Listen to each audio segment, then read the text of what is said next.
Hello, everybody. Thank you for tuning in to the 5th episode of Wine Wednesdays on Viking.TV. We've got a very exciting episode, which I'm going to tell you about in a second. You might get a little bit of a clue from behind me, being English featured. But let's just see what we did the last 4 episodes, because we started off with Constantine Guntram, which was a fascinating, he's been around making wine since the 1300s, and his family were the most fascinating part of his talk was the wartime, where it was his winery was actually General Patton's headquarters at the end of the Second World War. And during the Second World War, they crossed the Rhine at his winery and based themselves there, and of course drank all his wine, which was rather annoying. But then next week we had Alessandra Bindisagadi, who is charming and fun. And if you haven't seen this episode, the history of Siena is amazing. Her family goes back even further than Constantine Guntram's family, making wine. And one of the grand families of Siena, 12 grand families of Siena.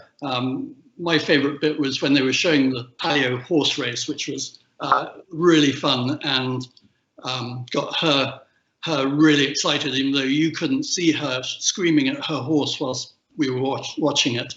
And then the following week, we had these 2 interesting guys, Eric Mackendall on the right and Markus Huber on the left, 2 Austrians, and they were talking about the wines in Austria, and they got the old ladies of Viking very excited, and some of the young ones too. And then I'm afraid you had an hour and a half of just me last week, which was probably really painful for you to sit through that. I hope you had lots of times to go to the loo. But anyway, that was last week. And this week, we have 2 shows for you this week. The first half is going to be with Laura Rhys, who is from Gusbourne in England. Gusbourne is known for making the top sparkling wine in England, and she is also a master sommelier, which is really fun.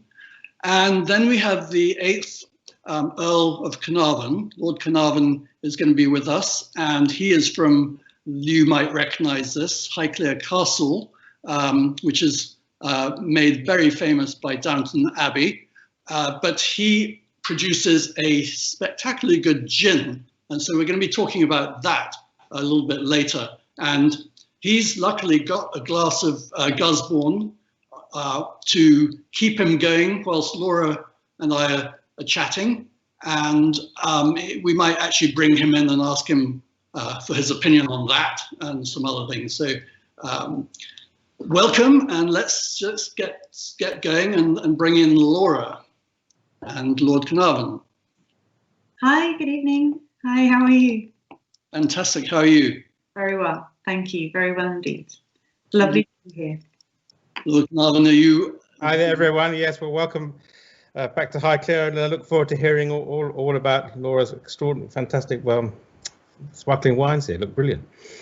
At Downton Abbey, what room are you in? What would that room be known for? We're in the library, which was famous for many a scene of the show over the 6 years of the show, and indeed the movie as well. I used to be in the port business, and during the first season there was no port served, and one of the port shippers wrote to the Julian Fellows and complained that this is outrageous because port was such an important part of that period of history. And so I think you added ports into the scenes afterwards, which was rather... He's absolutely right, but I think port did evolve. I think that maybe they were a bit worried about the idea of all the gentlemen being left behind and the ladies getting up from the other room, which might in today's world be slightly controversial. But we do that, don't you? We do sometimes. Not every time, but we still do it, yes. Yeah. Certainly in my lifetime that happened when I went. Yes, absolutely. It was my parents' lifetime, and we still do, but not every time. Okay, good. Well, let's bring on Laura again. And Laura, congratulations, you're a new mother. Thank you. Yeah, thanks very much. How you balance having a baby and working? How do you do that? Well, I don't think it's been the most classic year, I think, as a new mum, what with everything else that's going on at the moment as well. So it hasn't perhaps been the easiest transition, but it's okay. I have Gusbourne's a great employer in the sense that we're a very family friendly.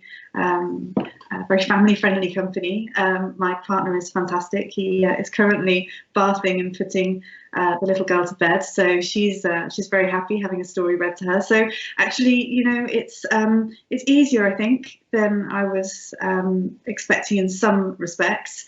But at the same time, we're not travelling at the moment, so I'm not jumping on a plane every month or so to America, very sadly.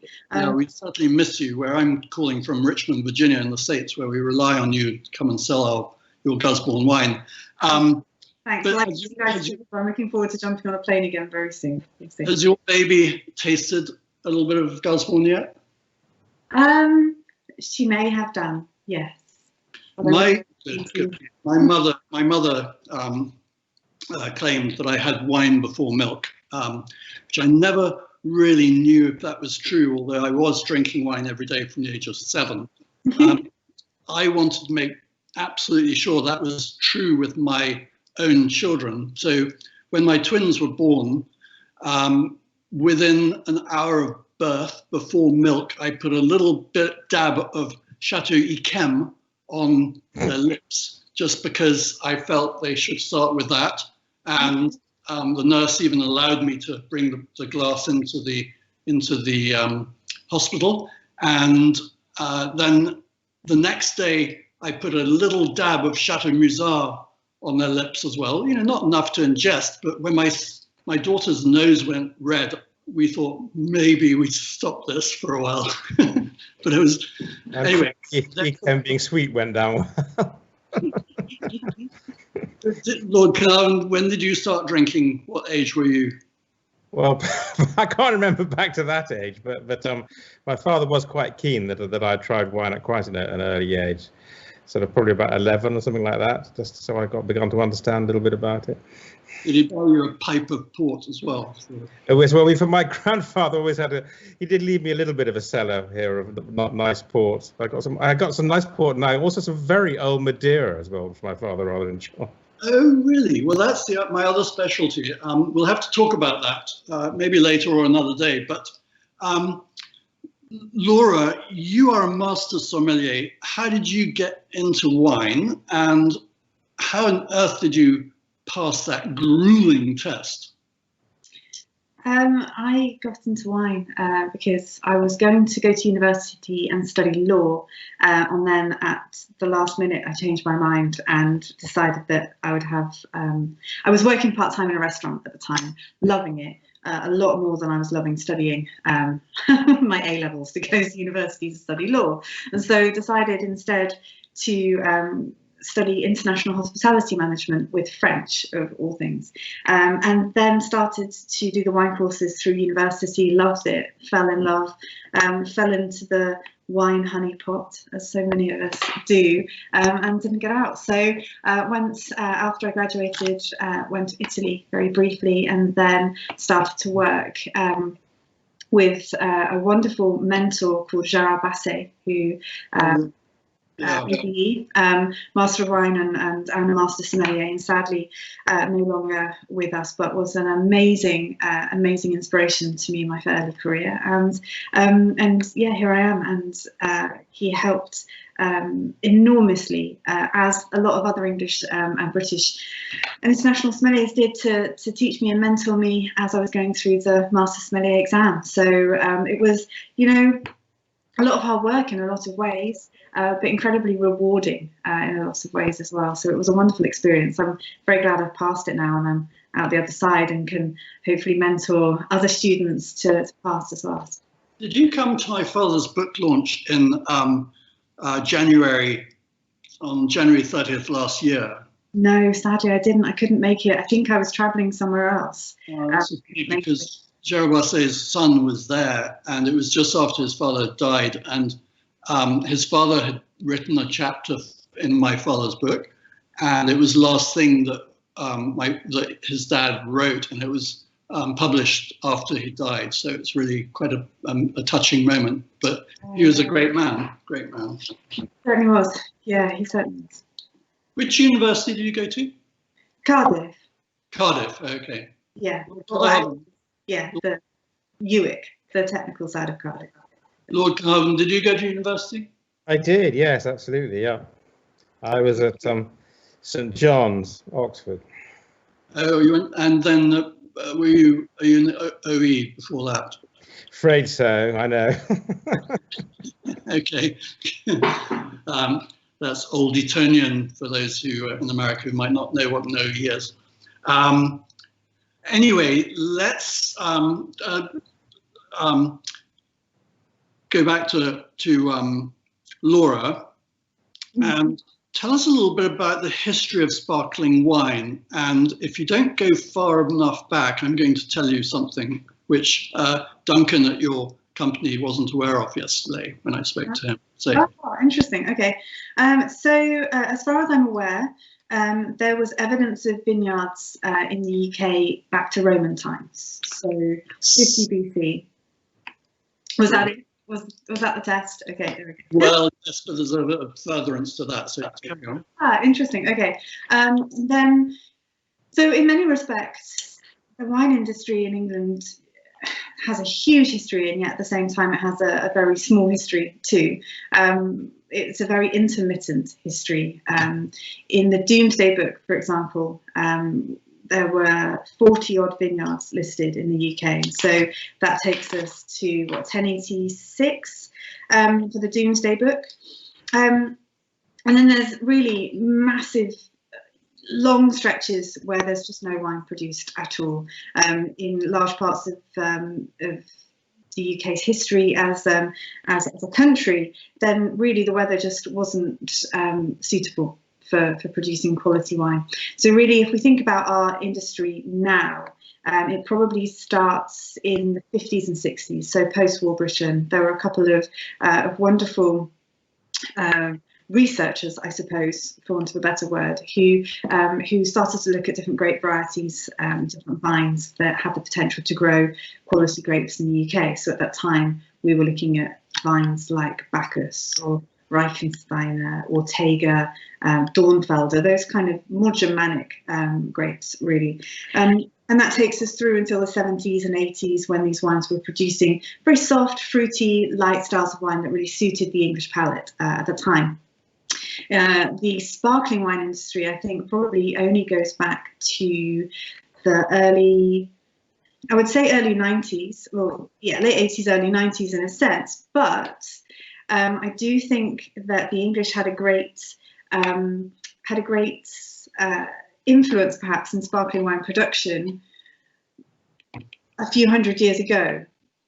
Yeah, exactly. In fact, it was actually invented. Sparkling wine, most people think that Dom Perignon invented it or something like that, but actually sparkling wine was first made by the Romans in Roman times in England. They were the ones who invented sparkling wine. And then the English, you'll be able to tell me the name of the Englishman who actually invented the bottle, which was able to withstand the pressure of sparkling wine. That was more recently, like 200 years before champagne was invented, in fact. It was, yeah, it was in the 1600s. It was a gentleman called, so it goes back to 1615, really, when King James I banned the use of wood to be used for firing glass, because he wanted all the wood to build up the navy, to build ships, to build up the navy. So people looked for other things to fire glass with, and Admiral Sir Robert Mansell, I think, he decided to use coal instead. Of course, coal produces a higher heat, so the glass fired higher, which meant that the glass didn't explode during any kind of accidental second fermentation from a cold winter and stuck ferments, and then they'd start again in spring. So that's how they discovered, in a sense, that glass could be strong enough to withstand a second fermentation inside the bottle. And then a gentleman called Sir Kenelm Digby in the later part of the 1600s, then he used some wind technique. I can't remember, I can't explain it exactly, but that fired the glass even stronger, turned the glass kind of smoky colour, and then he invented the punch in the bottom, so that dimple you get in the bottom of the bottle, he had then invented that. And then there's Christopher Merritt, who submitted that report, kind of detailing the process of second fermentation within a bottle, which is essentially what now is traditional method sparkling wine.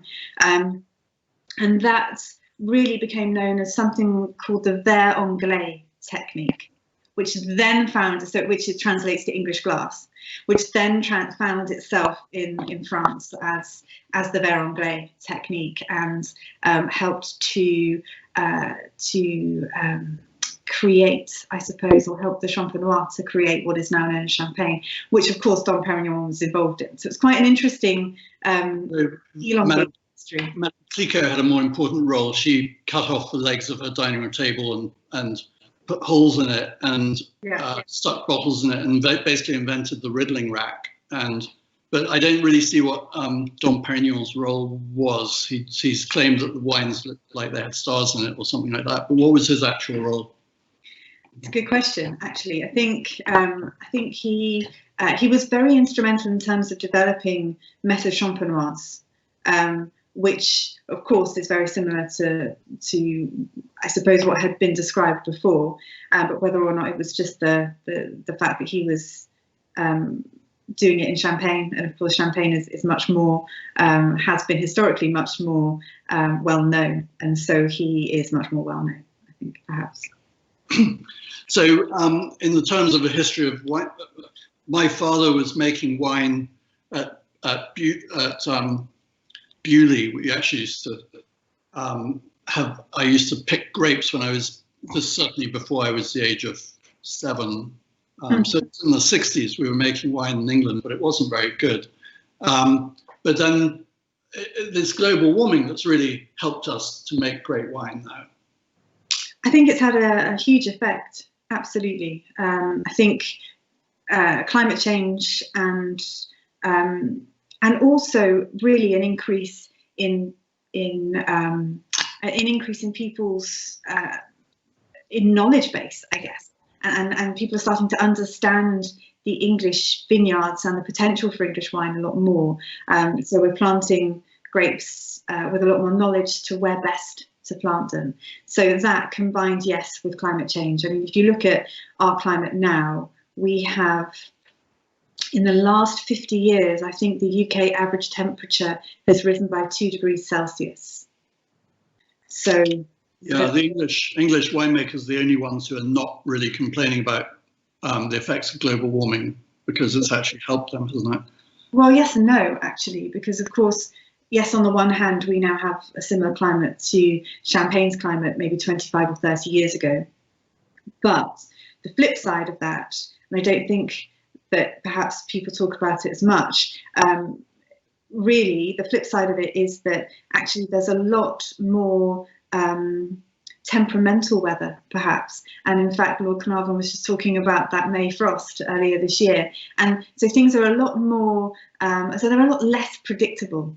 I think that's the key. And, you know, climate change is a massive topic and it has huge ramifications worldwide. And yes, you know, it may mean that there are different grapes planted than there were 20 years ago, but there's also quite different ramifications as well. So it's not all, you know, positive. The Romans must have. You know, it has allowed us to plant grapes that we couldn't have done before. Sorry, Lord Carnarvon. I was thinking the Romans must have had a warmer climate for 100 or 200 years or so here to make a success of wine. And the whole of the northern littoral of the Mediterranean was much wetter then too, because right up into the all that long strip of the Mediterranean coast had much more rain then than today.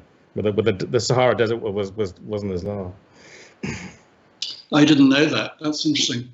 And then the soil we have is in England is partly the same soil that they have in Rhys in Champagne. It's the white, pops up at the White Cliffs of Dover and spreads throughout Sussex, Kent, and Hampshire and beyond, maybe. But we have the advantage of other soils and more complexity in soil, right?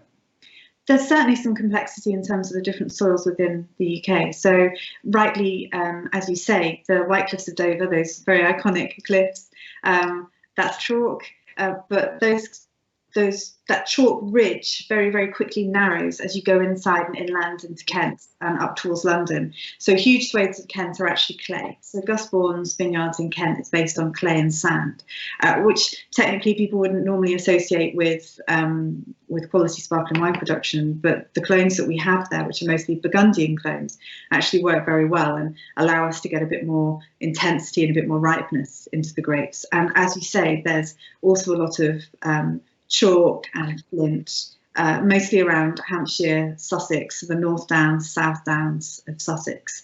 And also, as you go further west, then there's more kind of green sand, there's some more iron-rich soils as well. And then up towards the Midlands, those soils tend to change a little bit more as well. So there's a huge variation in terms of the soils within. How many counties in England actually make wine? Oh, a lot more than we think, really. So probably the main counties we think about are Kent, Sussex, Hampshire, perhaps, but then also there's Berkshire. There we go, Surrey, Oxfordshire. Essex and Suffolk. Yeah, and Norfolk makes wine. Pardon? Robin Don, Master of Wine, used to make at Elmham, made wine in Norfolk, and then there's wine in Cornwall. You mustn't forget the Camel Valley wine in Cornwall either. Exactly. Yeah. Exactly. Yes. Yeah, and of course Stephen Spurrier's wine in Dorset. Then there's also Devon. There's Gloucestershire. Monmouthshire in Wales, generally up towards the Midlands, I would say, as a barrier for wine production, generally speaking. But there's still one or two isolated vineyards slightly further north as well. So, Lord Carnarvon, if you made wine at Highclere, would you make sparkling wine or would you venture to something else? Well, we've actually got a nice experiment running here because our very traditional Victorian wall garden, about 3.5 acres or so, we've planted up with Chardonnay, Pinot Noir, hoping to make Highclere sparkling wine. But we little kerfuffle with that appalling -4 Celsius May frost this year. But luckily they're very tiny, so we only just lost a bit. But that was a bit of a concern. But they're all looking mostly fine now, and they've been pruned nicely. So we're hoping that things will move on the next stage next year. How old are your vines? We just went in only a year now, so we got the next year will be the second year. So really, they're not going to be. No production for quite some time. Yeah. And have you pinpointed a winemaker? Yes, there's some local people we think with our advisor will be able to do it. But it's not quite all sorted out yet. But I'm sure it'll go well. We do, of course, have a very successful rosé sparkling and champagne type sparkling wine just south of us, the Coates and Seeley vineyards. Just down the road from us, 5 miles away. So obviously the only issue here is that sometimes we're told that on the chalk it goes up to 850 feet, 900 feet. It's too high. So with wind and stuff. But our wall garden vineyard is very sheltered and lower down here. So hopefully we think that's going to work okay. That's fantastic. And so you're one of the I believe they planted 5 million vines in England in the past 3 years. Is that correct? Yeah. I wouldn't know. I'm sure everyone knows that. It's the fastest growing agricultural category in England, apparently.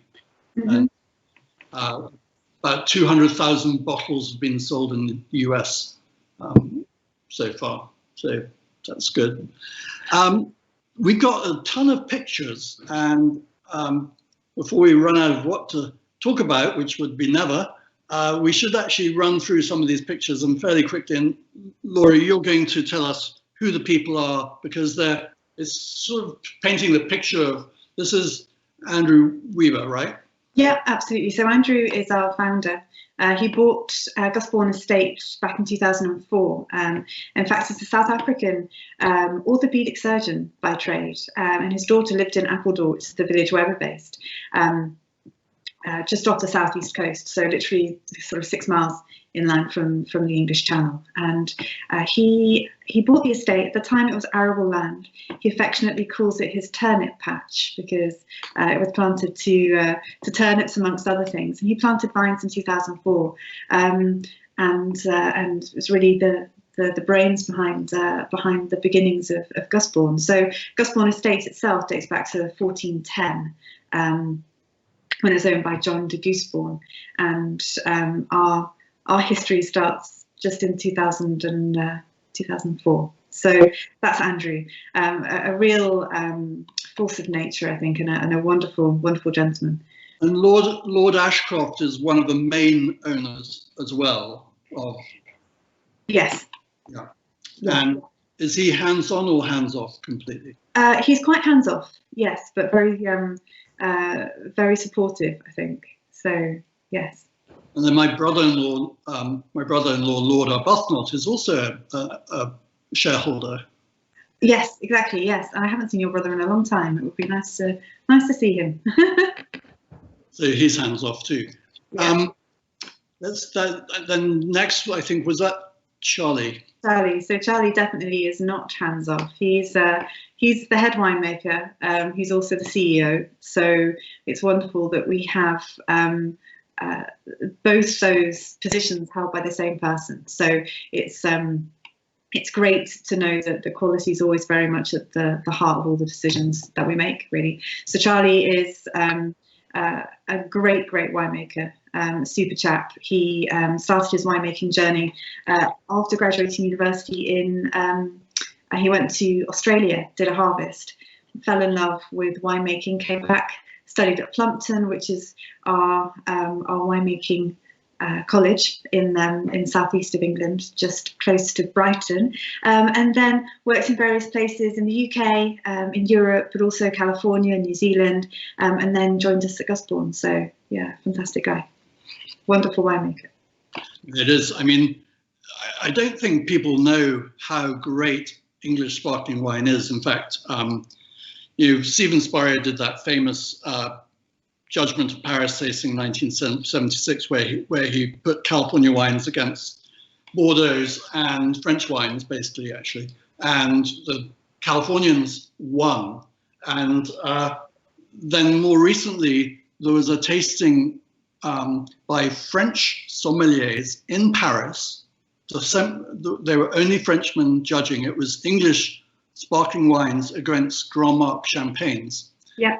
And in every single category, the French sommeliers voted the English ones best, and they all thought that those were the French ones. And that's a sort of tasting that's happening quite often. And certainly Gusbourne, I personally drink a lot of Gusbourne, and actually, I hate to say this, but I prefer it to champagne generally.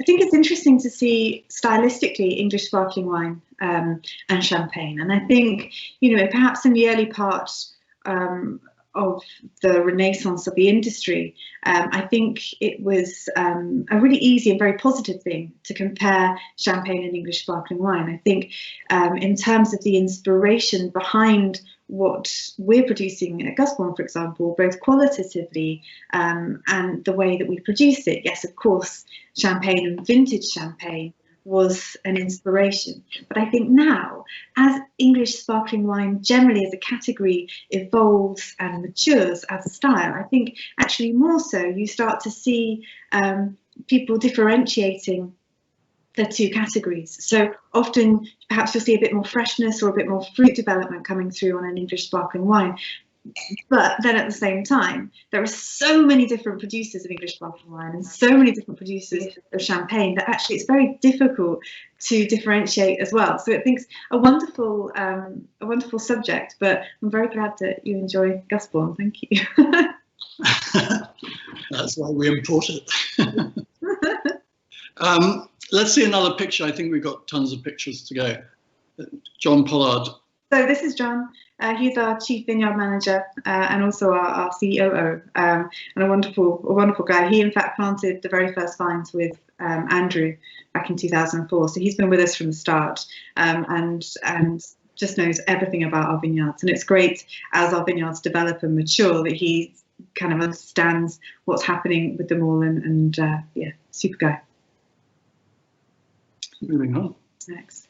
Oh, that's just us having a giggle with a glass of fizz. That's the three of us. The bar, pre-COVID regulations when we were still allowed.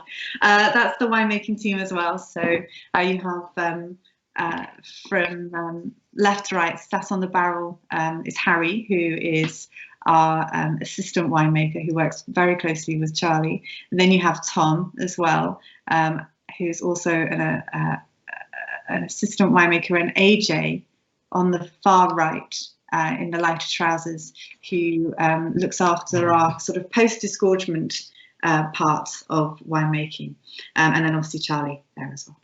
So the fermentation, the first fermentation is in those barrels? Well, predominantly stainless steel, but we do also ferment some in barrel too. And generally speaking, the sparkling wines might have, I don't know, somewhere around 5% of the blend would be in barrel. But throughout our vineyards, we've got lots of different clones, all planted on different rootstocks. So it allows us to separate, and we get sort of almost like a patchwork quilt. We've mapped it all out, and we can pick all of those different blocks separately, vinify them separately, mostly in stainless steel, but a little bit in wood. And that leaves us with generally about 200 different base wines every year. And it's those base wines which we can then use to blend to create the different wines. So it's nice to have the complexity and to be able to create multi-layers, I guess, from lots of different base wines. And some people watching might not actually know how champagne is made or English sparkling wine is made, because you make it exactly the same way as champagne, which is the secondary fermentation in a bottle, which is, yeah. And it's on the lease for 3 years or something first? Yeah, typically our wines are at least 3 years on age. The Blanc de Blanc, on lease. The Blanc de Blanc tends to have a little bit more. The Rosé often will have slightly less to try and preserve a little bit more of that kind of fruit character. So, and you have the Blanc de Blanc there. That's fantastic. Yeah, this has gone long enough that I've actually finished my first glass. So. Yes, in terms of production, we have Duncan as well there. Yes. Duncan is our head of export, and of course somebody who you will chat to very often as well. I phoned with him for 2 hours yesterday, actually. Oh, lovely. Oh, that's nice. Yeah, it's great fun. Good. Okay, moving on to next. The next photo, I think, may start with, there we are, that's our winery. And it's grown steadily over the years. And that's the overspill of the tanks that don't quite fit in there yet. But we've had to move around now and moved some of them inside, so that's good. And they are temperature controlled, so there's no risk there. But our vineyards are, we have 90 hectares, mostly in Kent, a little bit in Sussex as well, all coastal, and all planted on clay. You can see that really dense soil perhaps there, just underneath the vines. And in fact, on the horizon, if we were able to zoom in, which I'm not sure we can, but you can see, normally when you stood at that part of the vineyards, you can see to the horizon and see the wind turbines on Romney Marsh. And that's how close we are to the coast. So there's really nothing in between us and the English Channel, which generally speaking is positive, allows a coastal breeze, which helps to dissipate any kind of frost risk. But also that breeze in the summer really helps to keep our vines disease free. as well, which is very important, especially in the climate such as the UK. So, and that land was under sea for a long time, right? Some of our land was, yeah, absolutely. So we have a public footpath that runs through the vineyards, actually, and it's called the Saxon Shore Way. And it really was, in fact, just the shoreline. And you can see, if you stand at the top of our vineyards, and I say top, but I mean, they're 40 metres above sea level at their highest. So we're not talking about high altitude here at all. But you can see a small ridge that just drops down, and that's in fact the reclaimed land. So a few hundred years ago, with the help of the Dutch, we drained that land as a country. We didn't at Gusbourne, but the land was drained and became marshland, and then usable land as well. So it's great. It's very interesting because actually, as you start to move down towards the coast and start to roll down the hill, you can start to see the soil will change from this quite rich, dense clay. It does start to get a little bit sandier as you go down towards the marshland. Do you get any effect from the sea fret bringing salt in the air and putting it on the vines at all? We I don't know if it's that, or if it's that we get some marine deposits and there's some seashells underneath in the subsoil. But our Chardonnay always shows this very kind of salty, saline character. I don't know if you can taste it in the wine. So I'm not sure if the salt can travel quite as far as the vines. We haven't studied it completely yet, but there's definitely that kind of salty, saline note which comes through. People always moan about the sea fret ruining their windows and their wood quite some way inland. Yeah. So I'm wondering whether that would have an effect on your vines, which are quite close to the. Well, quite possibly. You have a bit of a problem there because I noticed your glass is empty. I know. I'm not got a problem now because I'm very well topped up with it, actually. Okay, good. It's very good, the rosé. I'm getting through it a bit. I probably won't be able to talk so clearly about the gin soon. Right. So I think we have a few more pictures.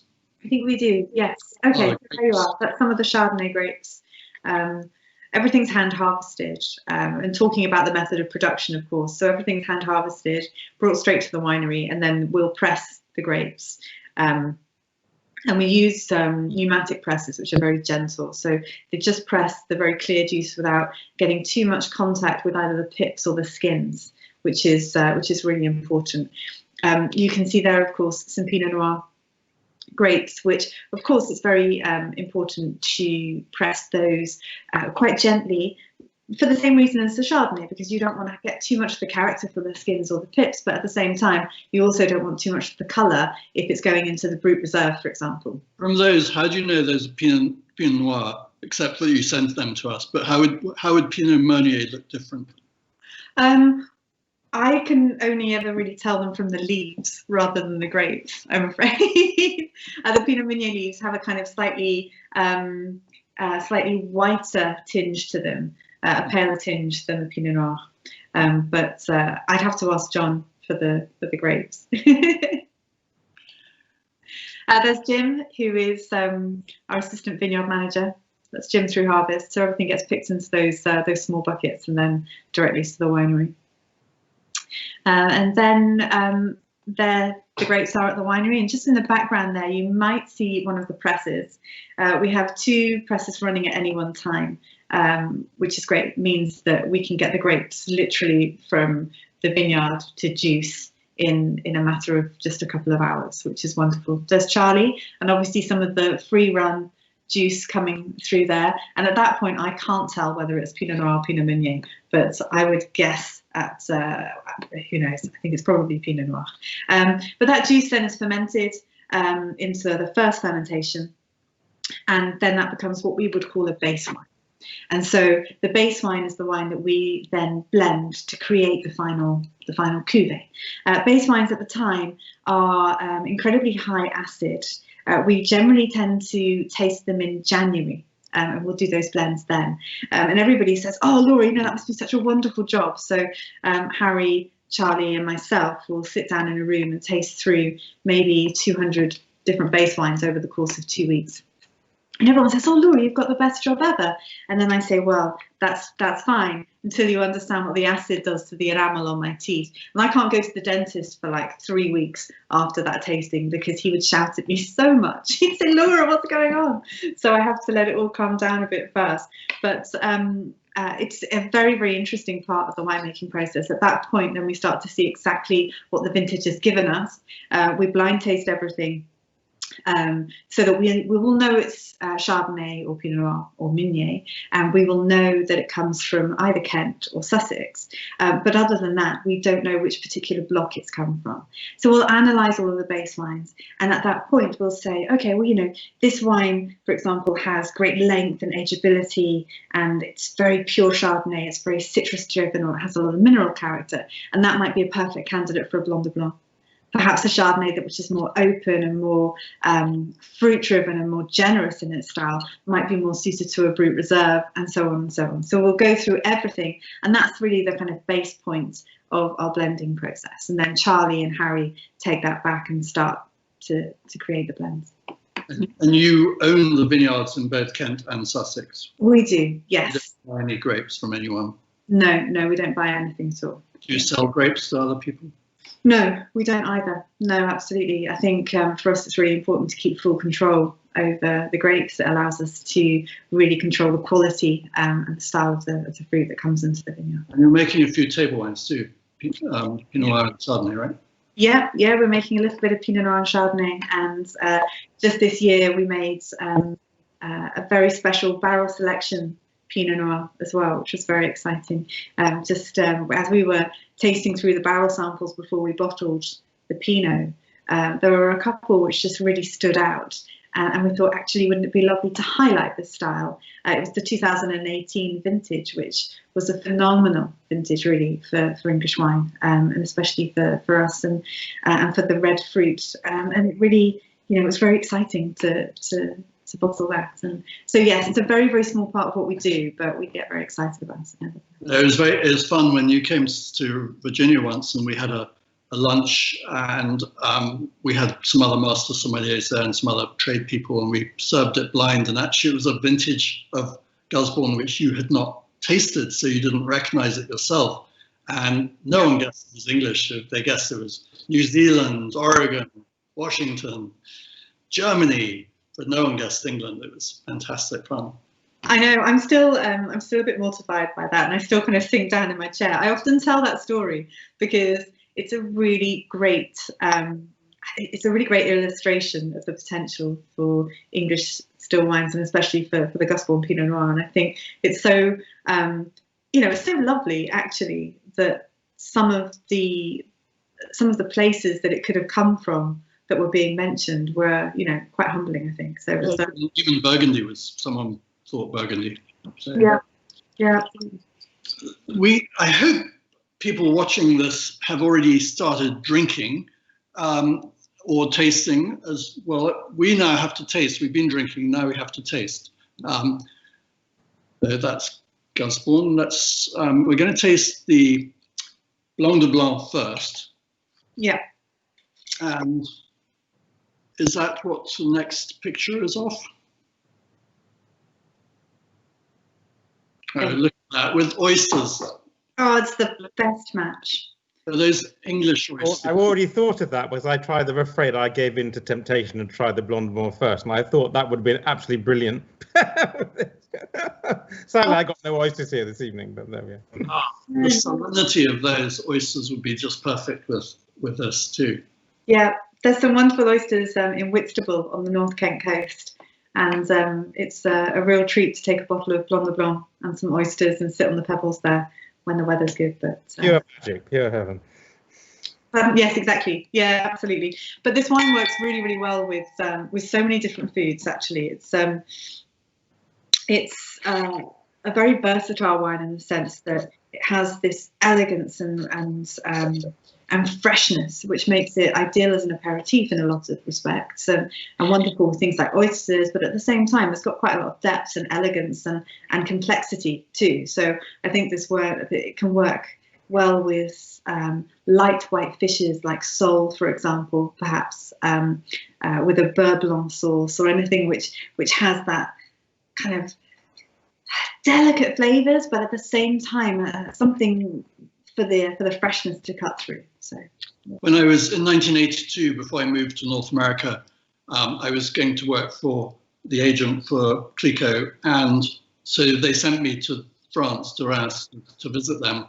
And I was there for a couple of days, or 3 days maybe, and they took me to every 3-star and 2-star and 1-star Michelin restaurant, and for lunch, dinner, and all they served was champagne throughout the meal. And it just proved that actually champagne or English sparkling wine, this particularly, would go with virtually anything you're going to eat. It would even go with, traditional red wine, things like steaks and stuff like that. It's a fantastic food wine. It really is. And in fact, some of the most surprising and interesting food matches I've had in the past have been with sparkling wines. I remember being, again, in Champagne, and we had a rosé wine with dessert. It's like a kind of a licorice set cream dessert. Can't even explain to you anything more than that, but it was the most wonderful pairing with the rosé champagne. It was just delicious. So yes, I think sparkling wines with food are a way forward, absolutely. And so the Blanc de Blanc is 100% Chardonnay. It's very much our purest expression of Chardonnay from the vineyards. So it's all about that kind of fresh, elegant, very saline, salty style of wine, but a wine that's very much made to age as well. Yeah, it's extremely good. I know a lot of people, we will, by the way, at the end of this, I will go to the questions and answer any questions that people send through, but one that is always asked is, where can you buy these wines? They are currently in 36 US states. And if you're in another state and you can't find it in your state, just go to winesearcher.com and find someone in a state that does sell it and get them to ship it to you. And in England, of course, it's available direct from the winery, and also other places. I think Fortnum & Mason sell it, and lots of people sell it, right? Yeah, we tend to work with independent retailers and off-trade specialists. So yes, but Fortnum & Mason, Berry Brothers, and small independent retailers as well. So. And they're not inexpensive. They're about, the Blanc de Blanc would be about, $60, $70. And the Brut that you do would be more like $50. Mm-hmm. The rosé somewhere in between the two, I think. Yeah. By the way, you have a most amazing, there's the ice bucket, the ice bath, which is baby bath, the ice tub. And then I've been using this amazing Gusbourne, what's it made out of? It's like cement or... Yeah, it's concrete.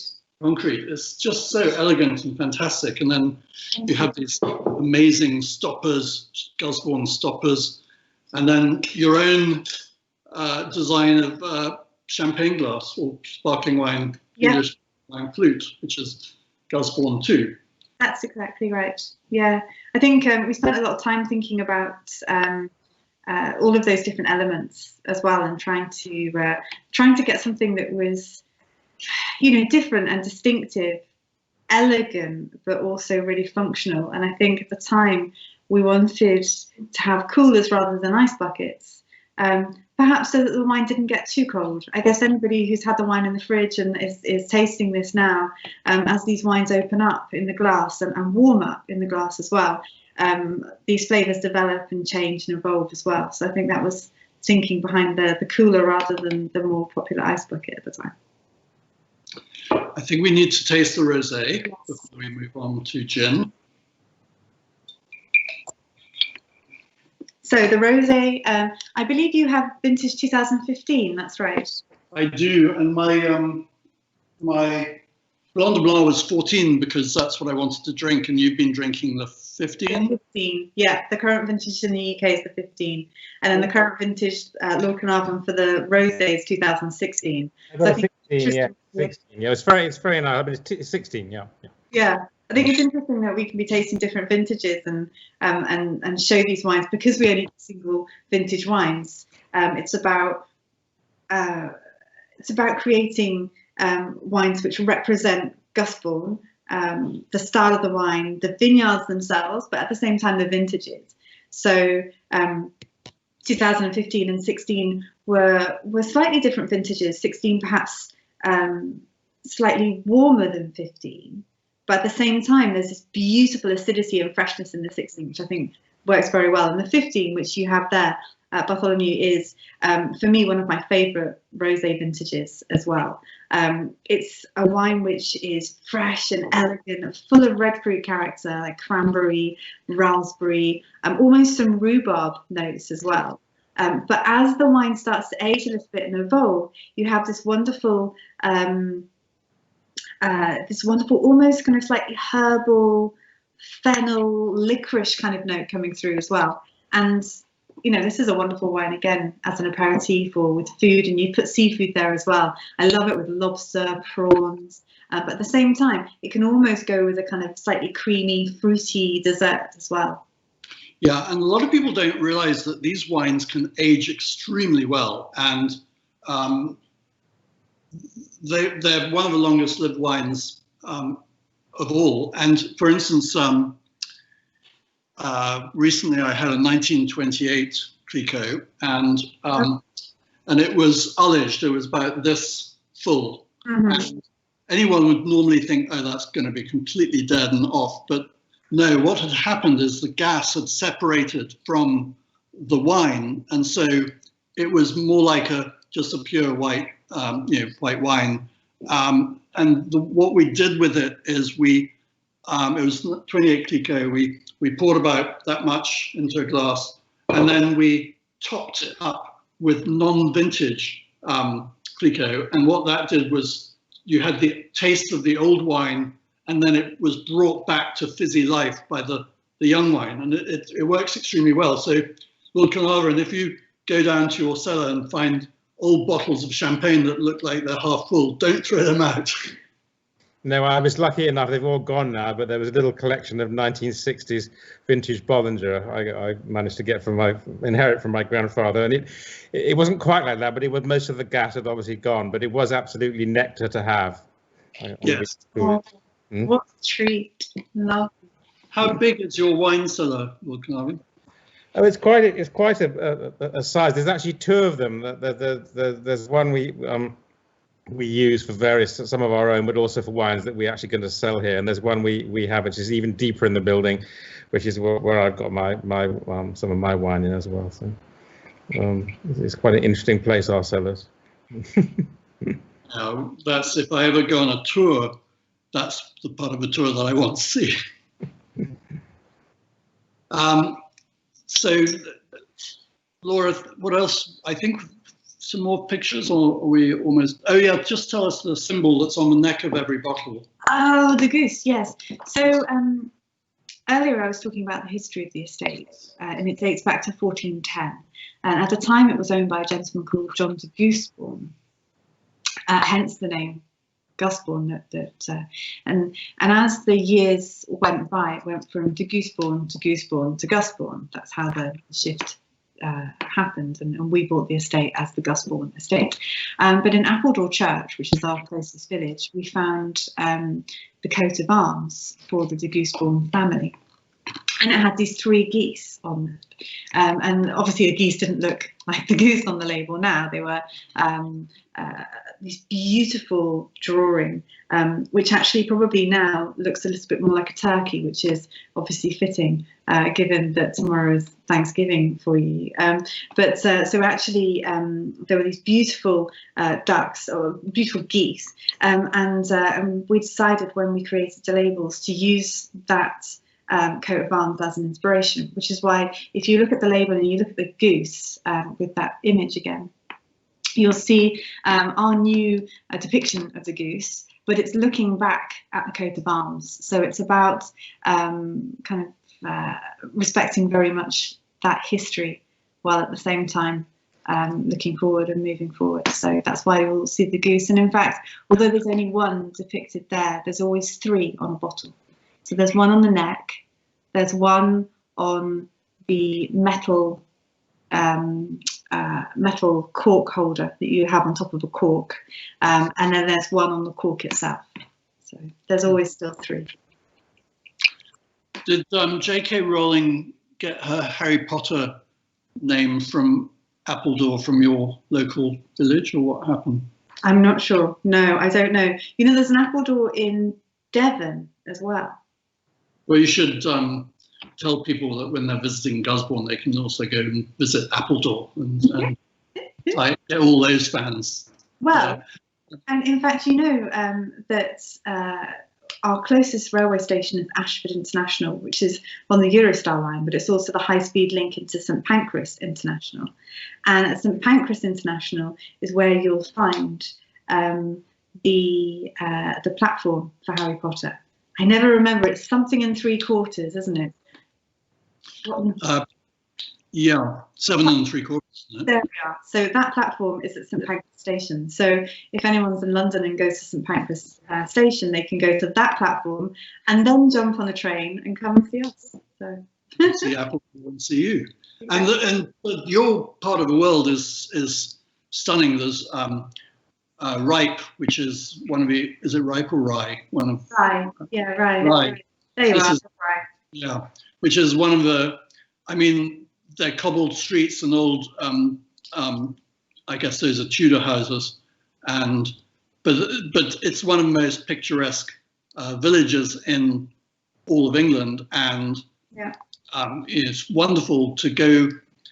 I mean, to go to visit Gusbourne, go to a local pub and have a delicious lunch, and then visit Gusbourne, and then go and have a lovely English cream tea in Rye, and what a day! And then train back, and then Rye is this wonderful town. It's lovely, and it's right on the coast. It has an amazing fish and chip shop as well. So if you ever did want to have the classic combination of blanc de blanc and fish and chips, then that's a really good place to do. And interestingly, I was staying there because quite often I live in southwest London, so often if I'm at the winery for a couple of days, I'll stay in Rye. There's a wonderful hotel there, and I remember once going out for dinner, and I saw all of the road was blocked off and everything. And I thought, gosh, what's going on? You know, lots of hubbub and everything happening. And it turned out that they were filming The Crown there, and I didn't see anyone, which was a shame. But there you are. So that is marvelous. So that's, well, I was going to segue into from The Crown to Downton Abbey, but let's just finish off your. That would have been a great segue as well. I should have teed it up for you. I'm looking forward to going to Rye and having all these treats. It sounds like I need a 5K run before I start to get rid of all the calories I'm going to have later. But. In fact, I was actually, one of the questions I was going to ask is whether The Crown. Well, I've forgotten what my question was going to be. I'll come back to it later. Maybe I'll remember what it was going to be. Anyway, let's look at that last few pictures, Laura. That's your beautiful, the nest, right? The nest, yeah. We decided that the goose needed a home, and we thought the nest would be the perfect name for our cellar door. So the gentleman stood up there as Dan, and he is the manager of the nest and an absolutely exceptional guide and a wonderful host for tastings, as are his team. So yes, we have the cellar door. Whenever you have American visitors, he shoots me their email address, and almost before they've left the winery, I've answered, unless it's the middle of night, I've answered saying where they can find the wine locally in America. Oh, well, thank you. That's lovely. Yes, it's always nice to know. It's always nice to know that then we can tell them. So that's great. But yes, so that's a nest, and you can have either self-guided tours, and you can walk around the vineyard and pop back for a glass of sparkling wine, or you can have a guided tour as well. And then yes, that's our kind of 3 core wines there that you can see: the rosé on the left and the Brut Reserve in the middle, which we didn't taste this evening, but there's a kind of a classic blend of Chardonnay, Pinot Noir, and Pinot Meunier. Although the blend changes from year to year depending on the base wines we have, and then the Blanc de Blanc as well. And if you're on a Viking cruise and want to visit the winery, how would you get there? Obviously, London is a quick 1 hour train or less. Yeah, less. It's about 35-40 minutes from St Pancras to Ashford, which is the closest train station. Although there is a train station in Appledore, but it's generally probably easier to go to Ashford and then hop in a taxi for 15 minutes and we're there. Or we're pretty close to Heathrow and Gatwick as well. So if you were flying in and wanted to hire a car and explore Kent a little bit, then it's probably an hour from Heathrow. What about from a cruise terminal? From a cruise terminal, then Southampton perhaps might be the closest, I think, for Viking. Southampton is very easy. It's, maybe 2 hour drive. The way the trains work, you'd have to go back up to London and then switch and then come back down again, I'm afraid. That's quick, wouldn't it? That's the easy way to do it. Okay. So thank you. The Cutty Sark or Tilbury, in fact, in that case, that's much easier. You can just take a tube up to St Pancras and then take the train down from St Pancras. Wonderful. Thank you for that extra information. I think that's, is that the end of your slides? Yes. So, Laura, thank you so much. This was fascinating. And we're going to have you stay on because I want your input on the gin as well. Great. And we're going to turn to Lord Carnarvon. And Thanks for having me. It's been great. Thank you. Thank you. It's been fascinating. I want to come and visit now. Oh, please do. You'd be more than welcome. I think we have a lovely video to start off with.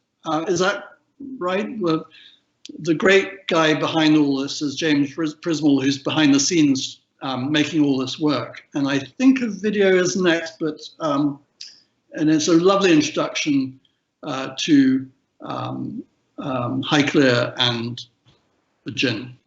Do you have that? Here we are on Highclere Estate in Highclere Park, just near Highclere Castle. And we're going to have a little tour around the estate and see some of the interesting areas of this glorious 18th century parkland and woodland, which chime in with the heritage and history of the place and our wonderful Highclere Castle Gin and how it all came about. People are often asking me, what are those amazing trees? Well, they're cedars of Lebanon, and the oldest one we have here goes back to the 1730s, which is really something. Here we're driving along the base of the famous Sidon Hill, and when you're up at the top and you face north, you can see nearly all the way to the city of Oxford. You can in fact see the castle back in the distance there with its amazing towers. We're looking out towards aspects of our farm here on the chalk hills, where in a rotation oats are often planted.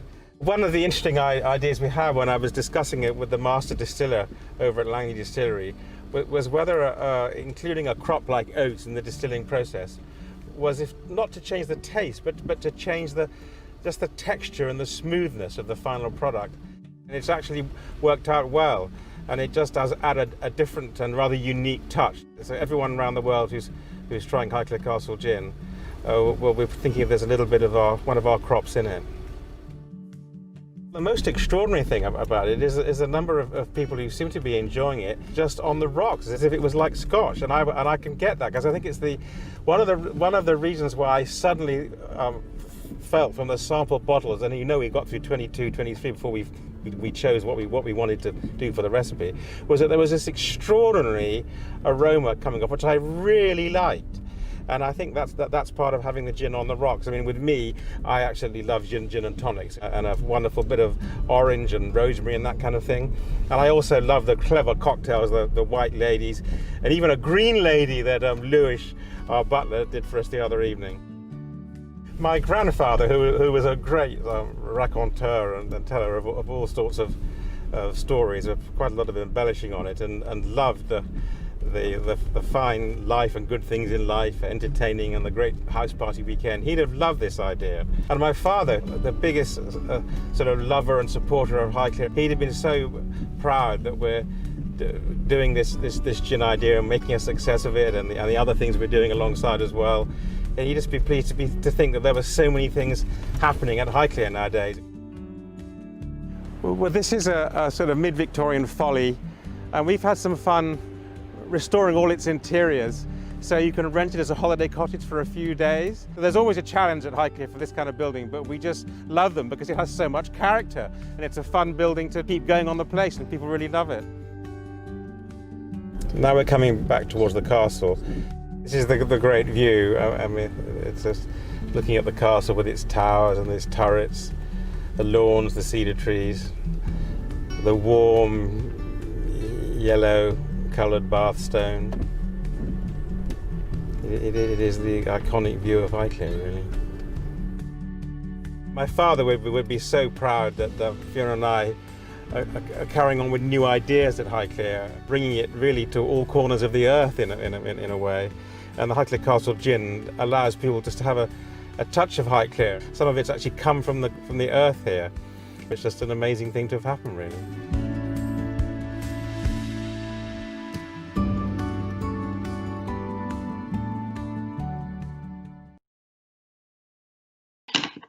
That was a lovely video, really beautiful. It's on YouTube, but I also found some other beautiful videos on your websites, and there's the Gin website as well, which has a really fun video. And during that, you mentioned the oldest tree, which was a cedar tree from 1700s, but I gather you've got trees going back 1,000 years. The oaks are probably the oldest on the place. Or there's yew trees too, which go back a very long way. I mean, the thing is that the land was owned by the church 800 years before my family ever were involved with it. Yeah, and before your family was there, it was like the bishops of Winchester were the owners. Was that correct? William of Wykeham had a summer palace here, which is when we're in the saloon today. He had his medieval palace around that element of the current building, 1360 or so, that sort of time. And now you're the 8th Earl of Carnarvon, and I gather there were 2 entities of Carnarvon Earls who sort of died out and became extinct. And so how does it work that your family then becomes a sort of the family of an extinct name? It's a complicated English story. No, because I'm from the Herbert family, really the Earls of Pembroke, who have a wonderful place, Wilton, near Salisbury. But one of the younger sons was given Highclere by his maternal grandfather, by Robert Sawyer, who bought Highclere and came to live here. And then of that family, that element of the Herberts, a peerage was offered to Colonel Herbert by George III, not long after he'd lost United States as a colony. Yeah. And because that Colonel Herbert had helped him sort out the last time there were big unrest on the London streets from a religious point of view, the Gordon riots. And then he became offered a peerage, and he chose the Carnarvon title because the Earl of Carnarvon of the Civil War period, who was killed fighting for King Charles in the Battle of Newbury, 1643, he'd been married to a Herbert lady, so there was an original connection. And that title had died out from lack of boys, lack of men, and so he got the title going again, this time with the Herbert family, rather than the previous Carnarvon, who was the Dormer family, whose family both Carina Hagen and us knew well as Michael Dormer and Daphne Dormer, who sadly are now deceased. They live not far from here. And there are 2 other earldoms that you could potentially inherit if there were some disasters along family lines. Had the William Herbert or William Pembroke, my sort of distant cousin, he has a bunch of sisters, and had there not been a boy, then I wouldn't have got any property with it, but I would also be for my sins Earl of Pembroke and Montgomery as well, but probably just as well I'm not. I think Carnarvon is enough. And why do people call you the Lord Carnarvon and not the Earl of Carnarvon? Oh, I get addressed as on letters and papers as Earl of Carnarvon, which is technically correct, but generally day to day, Lord Carnarvon, or really at Highclere, Lord C, abbreviated. Yeah, I noticed James Prismal was calling you Lord C. I thought that was rather amusing. He did, yeah. So we're really here to talk about your spectacular gin, Highclere Castle Gin. Now, Highclere Castle is the official name for what most of the world knows as Downton Abbey. Is that correct? Absolutely correct. We were lucky enough to know and be friends with Julian Fellows, and when they were thinking up this extraordinary idea of the story of this fictitious family, the Earl of Carnarvon, they looked at us as one of the locations early on, but actually they then spent time looking around all the rest of the country. They didn't come back to us for a very long time, just about when we were nearly taking the idea out of our diary, but we got this excited call when we were in the middle of nowhere actually in Umbria, trying wonderful, rather high alcohol Italian wines at the time. And they say, "Oh, come back." It was Julian and Emma. We want to have a. We now think we ought to do use Highclere. And of course, it must. So now the tourism industry for you is just so huge. I mean, people must come to England just to go and visit your castle.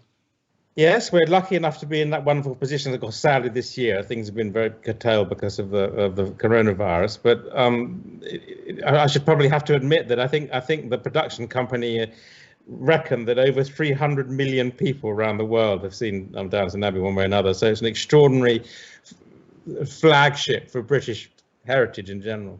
It is extraordinary. And before this stroke of fortune, I suppose you enjoy all the tourists that come to see you. So a stroke of fortune before that, were you just a gentleman farmer or a farmer, or what was that? No, actually, we've certainly a part of the story here is that we've been farming in hand since the end of World War II. My father came out of the army and began farming. But apart from that, we actually opened the house up after my grandfather died in 1988, and we got the castle open to the public then for the first time. So that was quite an adventure in its own right, and it was very popular for a bit as being such an extraordinary novelty. And in fact, Downton is not the first film production or TV production to be at Highclere. We were quite the stars of a bunch of the Jeeves and Wooster series. Oh, wonderful.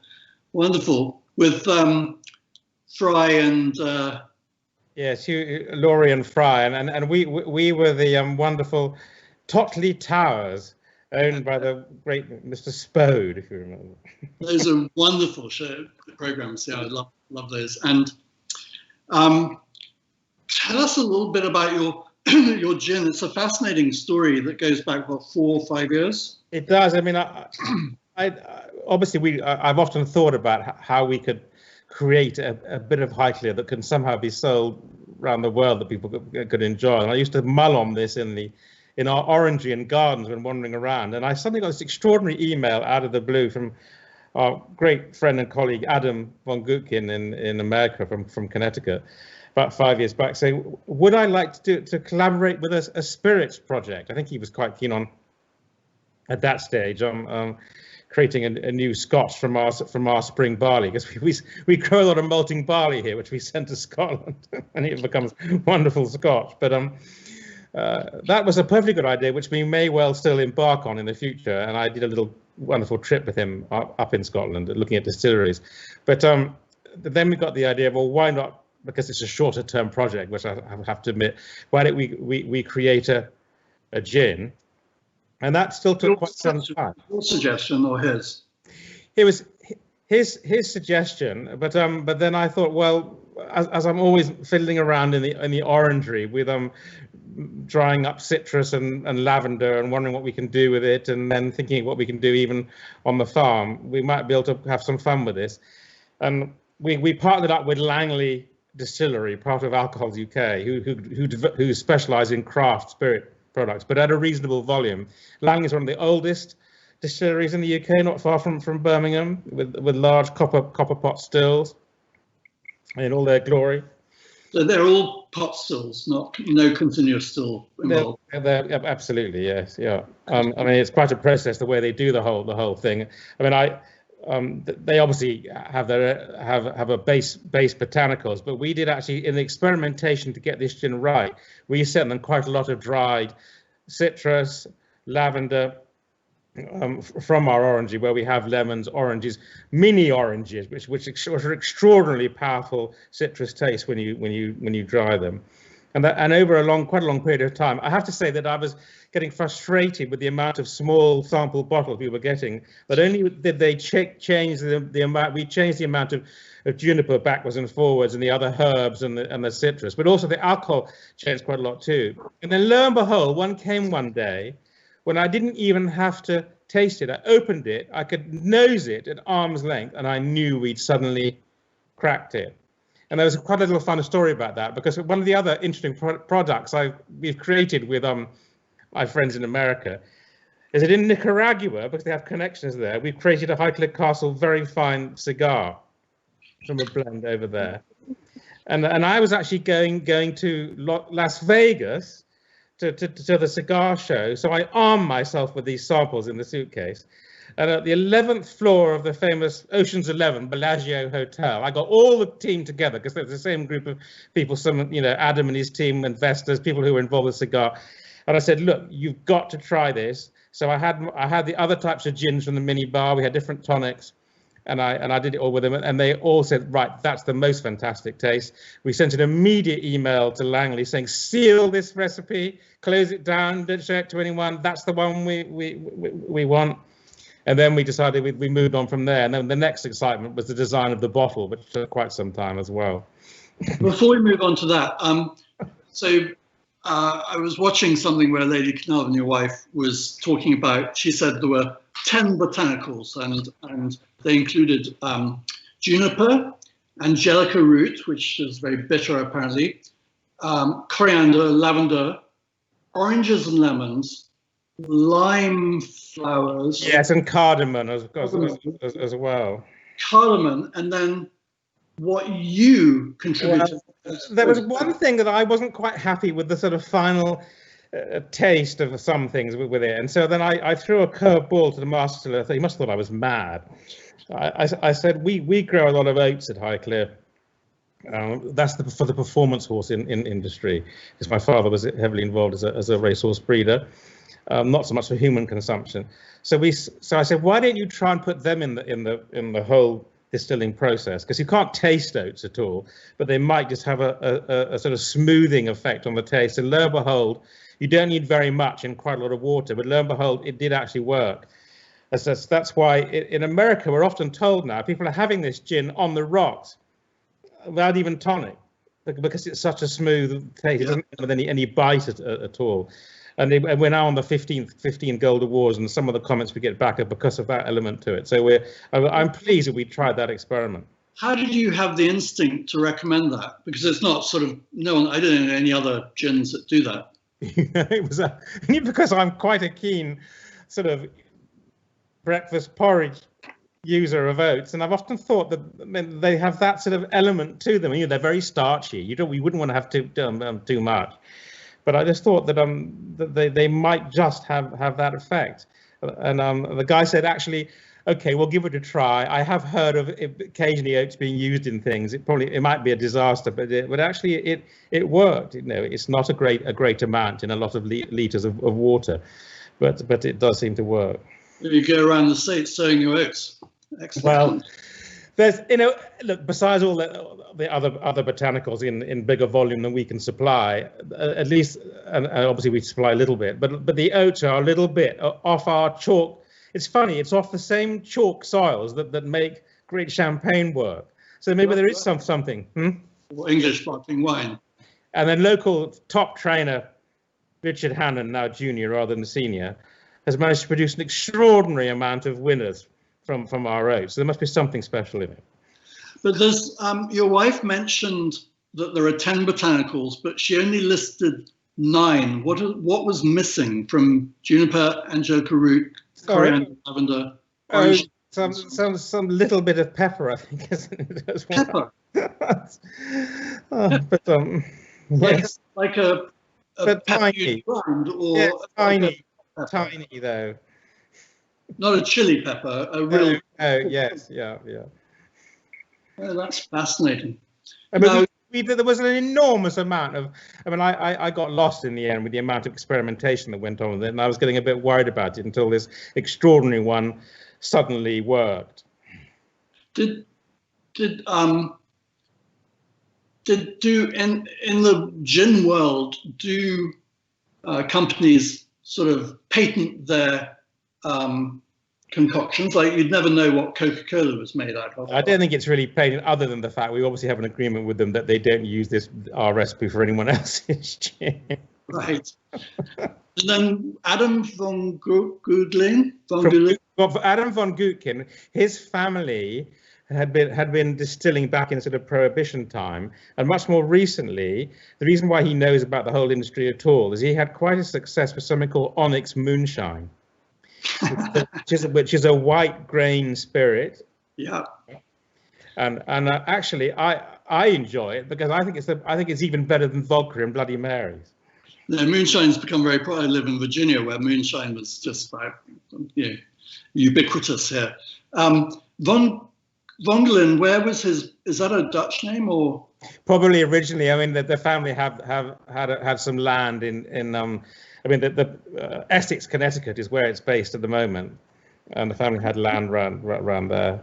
What made you set it up as an American company and not an English one? Well, I felt that in the world of these new gins, whilst we could make a very good product, in the UK we'd probably be swamped by the amount of gins that there were. Whereas in America, I could see that there were some big brands there doing very well, but there was room for something new. It wasn't quite the same situation as the UK. And Adam thought exactly the same, and he has great contacts in distribution, which is one of our advantages. Yeah, how long ago did you launch in the US? It only launched at the end of last year. Oh, right. And so his contacts with, I mean, in America, you say the easiest thing to do is find a wine to represent. The most difficult thing is to sell it, and it's because of that distribution that it's so difficult. And what was his background in distribution? And he'd got used to doing it just within one in New England, which I know he's not nowhere near all of the US, but it's still quite a big area for the moonshine. And in the process, he's very entrepreneurial. Adam, he knows a lot of people, not just in this industry. He's been involved in other industries as well, but has great contacts. And you know, the big distributors in Texas and in Georgia and now we have in Florida, like National and others. That's been important. In fact, Georgia, although it's sadly closed down because of the virus at the moment, has been, and Atlanta in particular, has been one of our fastest growing cities for the gin. Georgia. Atlanta, especially, and Georgia, yes, but also it's got. I mean, I did a promotional run a year back through Texas and into Georgia, and then last March, just as the virus was getting going, luckily I left at the right time. We had some fun time in North Florida around Jacksonville,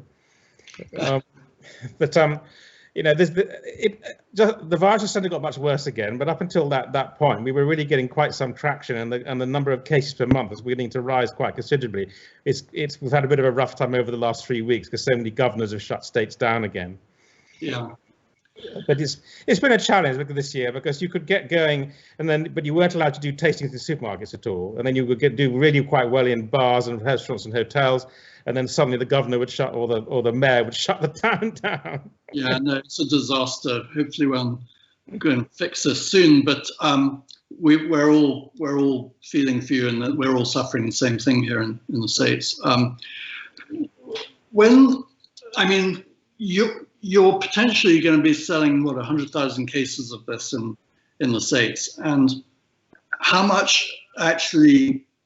of the botanicals can you provide the oats exclusively from your property, or the oats is no problem, but we fully realise that Langley know that they're going to have to get a lot of botanicals from other places, but they also expect us to keep on supplying the small amounts of quite intense dried fruit and lavender from off the estate. And you're providing those very small oranges, and the lemons very small too. Yeah, lemons are just normal ones. You could get lemons at lemons, but we just happen to have nice lemons growing in the orangery because they were a typical thing that people all the way back to the Victorian time that grew in orangeries. I mean, the lavender goes back a long way because we have something called the Monk's Garden, which was one of William of Wykeham's medieval gardens, not far from the castle, and that had lavender in it going back even to that time. So the initial blend, until you become 100,000 or more case brand, the initial wine gin could be sourced exclusively from your property because you grew everything. Yeah, we had that. That was really mostly involved in getting the actual taste and process right in the first place. But obviously, we always knew that they were going to have to not juniper. Funnily enough, juniper does grow wild here in quite a way on Beacon Hill, going back to the times of the Romans. But it's a triple SI. And it was quite amusing. My wife made one public radio comment about the whole gin, and we got literally a phone call from our guy at DEFRA within a few hours saying you are not to cut any of that down for making gin or taking the berries off it. Is it public land or is it crown land? Our own land, but my father, interestingly, on Beacon Hill, opened in the 60s. Opened a whole section of it up as a very early public open area, but now, of course, since the Right to Roam Act, unimproved downland counts as right to roam. Really? So you can't use it, and it's on your property, but you can't use it. A little bit of it is that. It's very steep, so it's not so easy. I'm curious about the use of the word London Dry, which did you have a debate whether to call it London Dry or? I feel a bit more ignorant about that because I did have quite some discussion with Adam about that, but he said that was a proper name for English gins, and we should stick with it, especially as clients around the world would expect it to be called that. but you know, it's selling in England and getting all sorts of awards. In America, it's got the awards. There's now 15 awards from different types of spirits experts in the US. We've sold it very well from around here at Highclere because people love it when they come here, and also when Louis makes amazing cocktails in the summer. And also it's been sold quite well on Amazon in the UK, and it's available around here in Waitrose and on Waitrose cellars. And now, actually, for those who are very interested in wine. I don't know whether Laura sells via winebars.com, but we're now just recently on the spirits part of Wine Bars website as well. Louis is your butler, right? Yes, absolutely. And traditionally, you think of butlers as being, from Jeeves, that sort of character. But today, modern butlers are highly trained in running all sorts of areas of a household, from finance to the wine cellar. Is your butler one who's been through that sort of butler school in England that we hear about? I think Louis has become very well trained up in all these areas. I think originally he was more towards the sort of the bar side of things, but now is very, very capable running large teams front of house. Of course, we can't have any large events this year, not allowed, but in previous years we've done many a large event where he has quite a lot of staff and organises it all brilliantly and liaising with our chefs and our kitchen and the rest. But also has taken a massive interest in cocktails, mixology, how we use the gin in different ways, and I think I'm very, very flexible and imaginative as far as the gin's concerned. Laura, when you were doing your Master Sommelier exams, I know with Master of Wine exams they include spirits. Is that the case with Master Sommeliers? Yes, yeah. I think there was a blind tasting element of the exam. Yes, or there may have been, it was a long time ago now, and I was so stressed for the practical element that I can't exactly remember, but there definitely would have been either a blind tasting or perhaps something like a cocktail question or something like that. But yes, yeah, it focuses on spirits as well. Well, we're about to show a video, but before we do, can I get permission to pour myself a slug of this your gin? Because yes, I've got we've got a gin and tonic with some zest of orange here, which Louis kindly made for me. I have this wonderful big ice cube. Yes, that's a great thing always. Yeah, and I'm going to pour myself some. Now, what is your favourite tonic water? I'm actually still very, very happy to have Schweppes, but we do use Fever-Tree quite a lot as well. Fever-Tree is great, yeah. Unfortunately, I gave my bottle of Fever-Tree to my next door neighbour, Lisa, who works for us, to taste this, and then she never gave it back. So I'm drinking a rather embarrassing tonic water that's in my fridge, which I won't mention, but it is freshly open and still fizzy. So, oh God, that's good. Actually, the first time I tasted this, I did taste it neat, as you said people do sometimes drink it, and it was unbelievably smooth. And I have a question about the 43% alcohol. I know that you're all about balance, but why did you go down to 43? Because initially you started at 47 or 45? Well, there was some quite less as well, but actually I thought it was a balance of the aroma of the botanicals and everything you got before you'd even had a sip, and it was best with this alcohol amount. That was because we'd had so many different versions of everything, and I mean, it wasn't just me. The rest of the team agreed. This just seemed to be the best combination. Because in the UK, it puts the price up at 43.5 with a duty, but not such a problem in America. How much does your gin cost in the UK? It's the same price in pounds and dollars. It's $39.50. $39.50. And in America, I mean, of course, you get some discrepancies. So some people will be 40 or 41, some will be 38, that kind of thing. But it's in that range. It's delicious. James just flashed two words on the screen, and I have no idea what he meant. I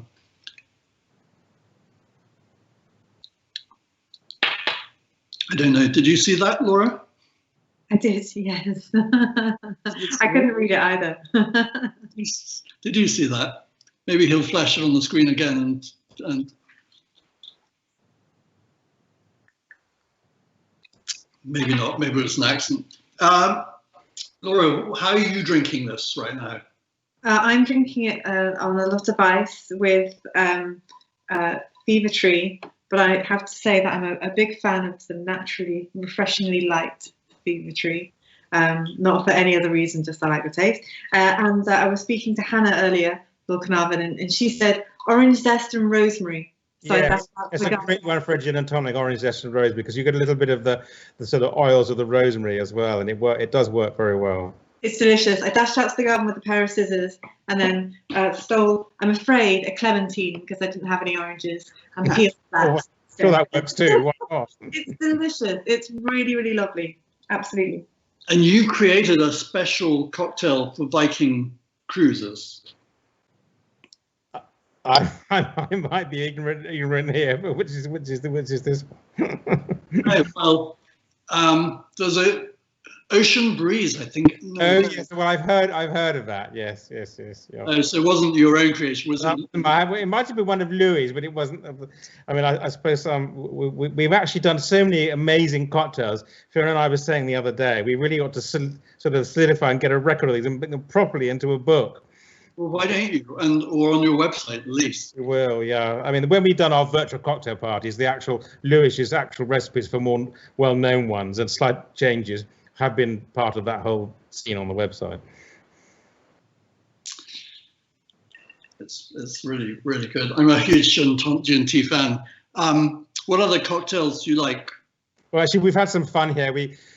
Ian Fleming knew my grandfather quite well and had been to Highclere, so we had fun with the famous Vesper martini virtual cocktail party. There's a one, the one with the honey, the bee's knees, is very, very good.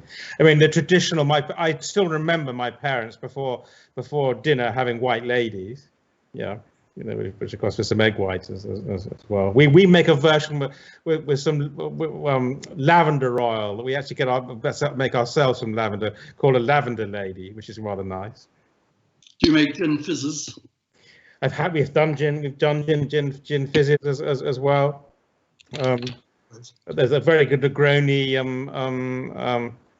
Actually, Lewis has a fantastic version he calls a Lord Carnarvon with a little bit of marmalade in it and some lemon. And the sweetness of the marmalade and the slightly sharpness of the lemon and the gin shaken up with ice is fantastic. Can I just ask a question which came from Wayne James, who's an author of books called Manly Manners, and he wanted to know whether you have any artifacts at Downton Abbey from your great-grandfather's discovery from the Tutankhamun mine site, where I think they didn't discover the famous mask until after your great-grandfather had died, but your great-grandfather was part of that discovery team, wasn't he? Absolutely. He went out there and became an archaeologist in his own right, and then teamed up with Howard Carter in 1908, and they worked together for 4 years, and then they got the rights to the Valley of the Kings. And yes, we don't have objects from Tutankhamun, but we do have some wonderful objects from the work my great-grandfather did before he found Tutankhamun. Most of his amazing collection, and it is very special, was sold to pay death duties to the Metropolitan Museum in New York. So if you go to the Met in New York and you see their incredible Egyptology collection, the Carnarvon collection is a sort of sub part of it. But when that hall went, Howard Carter, who was in charge of it, obviously my great-grandfather had sadly died, he left some items back at Highclere, and they are on display in our cellars. And some of them come from the period of Egypt of Tutankhamun, and then also quite a bit earlier as well, and later. They're very special. We also have an amazing exhibition here, which we created ourselves, of replicas from the tomb, and a lot of great photography and archive material. So you can really immerse yourself in Egyptology and Tutankhamun in the cellars here when you come to Highclere, but by which time you definitely want a nice gin cocktail when you finish, because it's all so amazing. You're probably, I don't know if you're older or younger than me, but I remember queuing for hours to see that original Tutankhamun exhibition in London, and I suppose you got a preview without having to queue at all. I did both. I went as a probably rather spoilt kid with the VIP way with my father and grandfather, and also amazingly my great aunt, who was with my great grandfather at the time of the discovery, but then left Egypt when he died and never went back, and so the first time she saw the golden mask was in 1972 in the British Museum. Wow, that's amazing. Because what year did your great-grandfather die?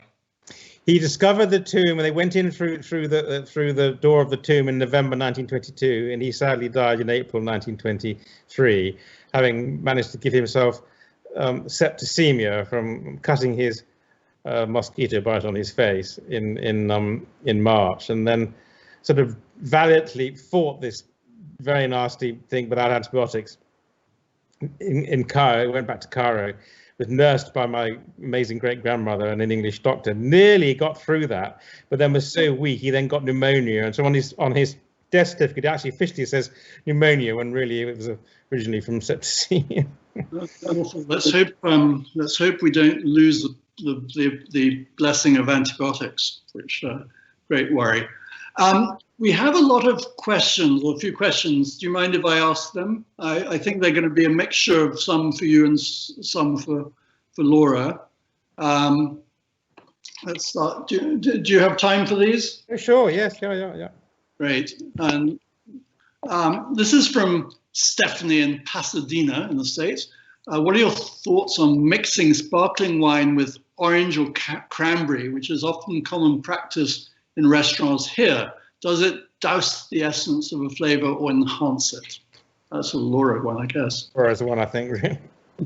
I suppose, one of the classic combinations when you think about combinations is the Bucks Fizz, if you like, which I'm sure we all had as children with sparkling wine and orange juice. I think it depends probably on the wine. Certainly, if you were taking a wine which had a bit more richness and weight, then an orange juice or cranberry can sometimes overpower that. But at the same time, I'm a great advocate of drinking what you enjoy. So if you enjoy sparkling wine with orange juice or cranberry, then go ahead. Fantastic. This is from Stuart in Toronto. I know that Gusbourne is not available at the Liquor Board of Ontario. Is this because of the difficulty in negotiating with the LCBO or shortage of supply, excise taxes or otherwise? Will a pending Canadian-UK trade agreement assist in obtaining a Canadian supply? From Stuart K, Toronto. That's a brilliant question, and I wish the wonderful Duncan Brown was here to answer it more fully. I know that we are distributed in Canada, especially British Columbia, but we haven't yet found our way closer to the East Coast yet. But I sincerely hope that it will happen soon, and I look forward to seeing what happens with further trade agreements as well. We'll see, but fingers crossed. It would be lovely to be distributed throughout more of Canada. Of course, Stuart, if you're in Toronto or anywhere near Buffalo or Rochester, you could drive up to the border and buy it from places like Century Liquor or those sort of places, but just call them in advance to make sure they get it in, because it is available in New York State, upstate New York, and they just need to order it to make sure that it's there, so you don't go and find it's not there. Of course, anyone in US can order it online, but we can't really ship wine to Canada, sadly. This one is from Katie in Parkland, United States. Thank you for all your guest knowledge and all your wonderful personal expertise. I feel so privileged to listen. Thank you very much, Katie. I've been to many wineries from New Zealand to Napa. Happy Thanksgiving. You can always learn more. Quite right, Katie. That's more of a lovely comment than a question. This one is from Christopher in Los Angeles. I don't get the privilege of seeing anyone's last names, but if I was guessing who wrote this, it would be someone called Christopher Levine, who is in Los Angeles, but it might be different. If it's a different Christmas, I apologize. I love the Blanc de Blanc with oysters. Who doesn't? Louis from Finksburg, United States. What's the best way to get to the winery from London? And I would also say, what's the best way to get to Highclere from London? Maybe go first, Laura. So probably the easiest way, especially if you're in central London, is to take the train. So take the train from St Pancras. There's a fast line that runs. It's 38 minutes to Ashford International, and then you can pick up a taxi from there. If you're on the south side of London and you're not too far away from the M25, then it's generally about an hour and a half, an hour and 45 minutes drive, as long as there's no traffic.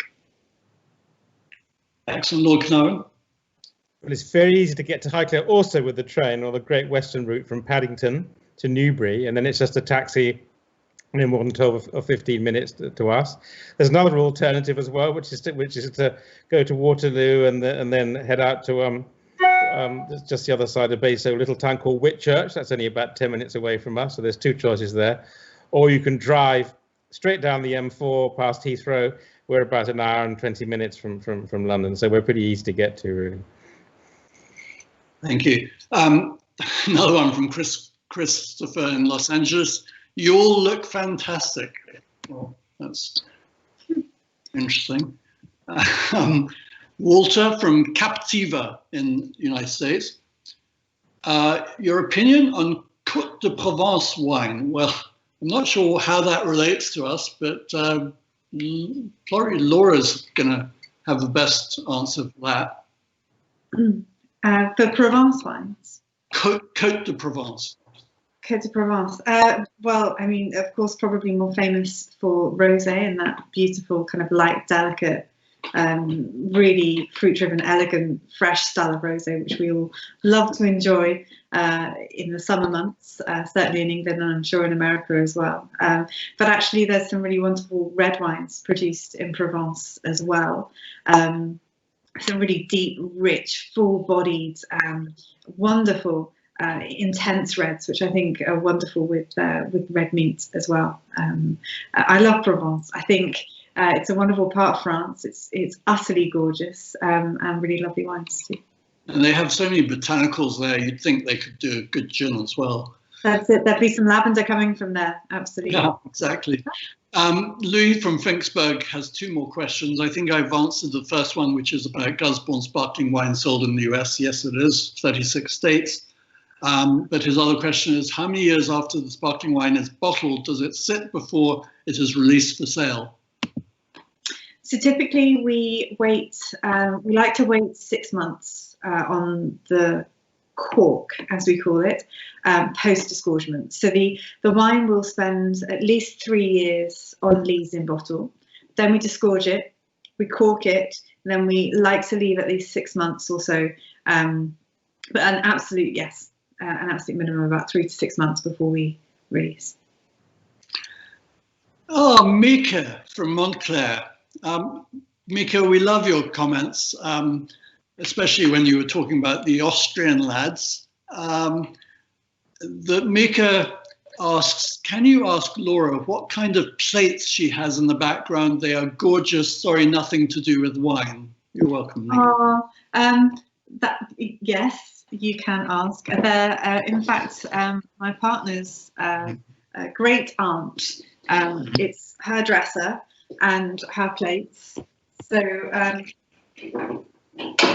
on. Don't break them. They're Wedgwood. There you are.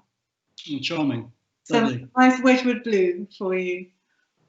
Thank you, Mika, for your question. Ricky from Sedona, Arizona. How funny that I was just talking to someone about Sedona in Arizona. What type of drinkware would you recommend for sparkling wine? Flute, stemmed, or stemless, etc. Now, Lord Carnarvon, what do you use for champagne or English sparkling wine at Highclere? And Laura, what do you recommend most? Well, I can show you our current champagne glasses. They actually came from that extraordinary island in the Venice lagoon that specialises in making glass, and we found it by accident on a visit there. We got this whole set of extraordinary glass that was very close to my great-grandmother's set by pure chance, and that's what we. That's amazing, and I know that this is the Gusbourne designed glass. It's so, but Laura, what do you recommend? Firstly, Lord Carnarvon, his glasses are gorgeous. I've been admiring them all evening. I have also the Gusbourne glass, which is almost somewhere between a wine glass and a champagne flute, which I think is a really nice compromise. It allows a little bit more air to the wine, but still helps to retain the bubbles. I think flutes are really lovely as well. I think it depends on the style of the wine. You know, sometimes we'll have sparkling wines in a white wine glass as well, which is slightly wider, just because it opens it up a little bit more. Stemless is a really nice idea too. Stemless, of course, affects the temperature because your hand will warm up the glass. So if you're happy to have a slightly warmer sparkling wine, and of course that releases a lot more of the aromas as well, then that works very well, but something to consider. So I think it depends on the person, but personally I like to have a slightly wider glass, but not too wide. And definitely not the coupe that was on blend designed by Marie Antoinette's breast by Napoleon, right? I still think there's a time and a place for a coupe. I quite enjoy occasionally having a coupe glass. Okay.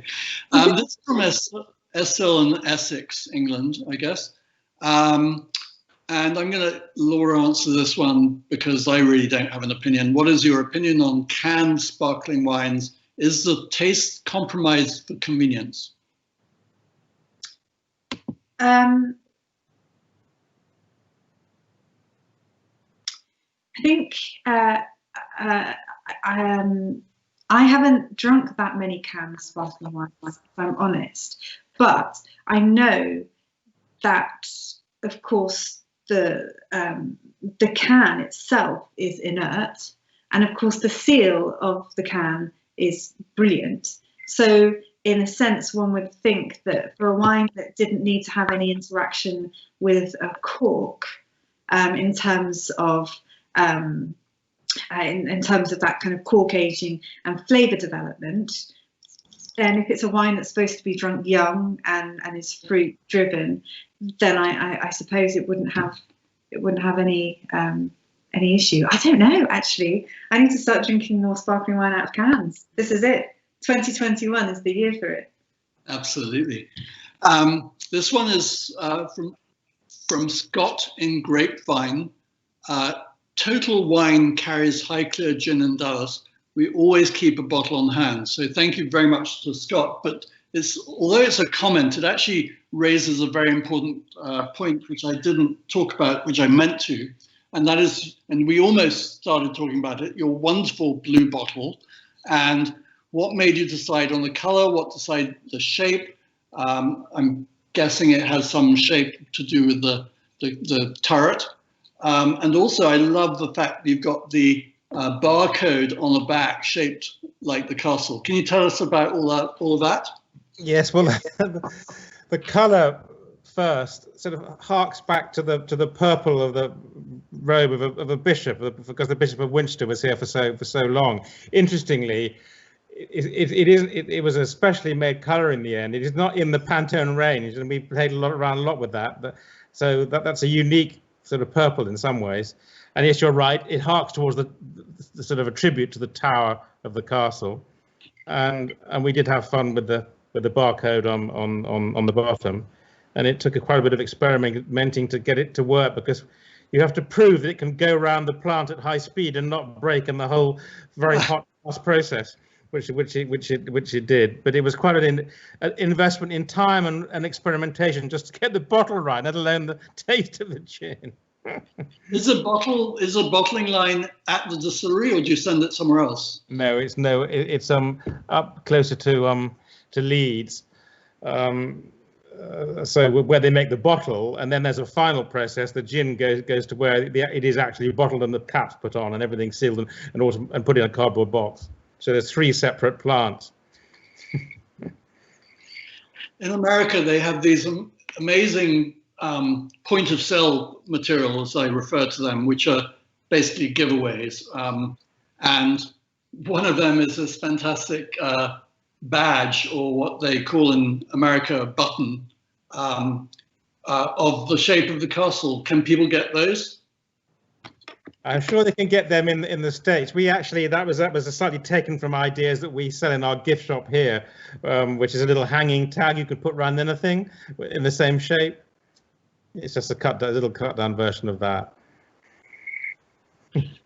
I think the blue bottle's really fun. If you were to go to the first episode of Wine Wednesdays on Viking.TV, you'll listen to Konstantin Guntram, and they were the first winery to use a blue bottle for a wine. So that was interesting. When you shine a light through it, so it looks well on a bar and that kind of thing. And people have actually been using the empty bottles as lamps. Yes, well, actually, that leads into the next question. Actually, this is from Mika again in Montclair. Does Lord Herbert sell empty bottles of gin? I love the colourful bottle, and I cannot drink liquor for medical reasons. Well, it's funny you say that. We had when we could do all these things last year. We had a big open air concert here at Highclere. In fact, with some of the Downton people and their music and other music. And Louis was selling an awful lot of cocktails, and we put all the bottles into a basket, and there was so much demand for the empty bottles, he ended up selling them. Yeah, I mean, you could put angel lights in this, and it would be fantastic. I think my daughter would. Yeah. Stuart from Toronto, a follow-up.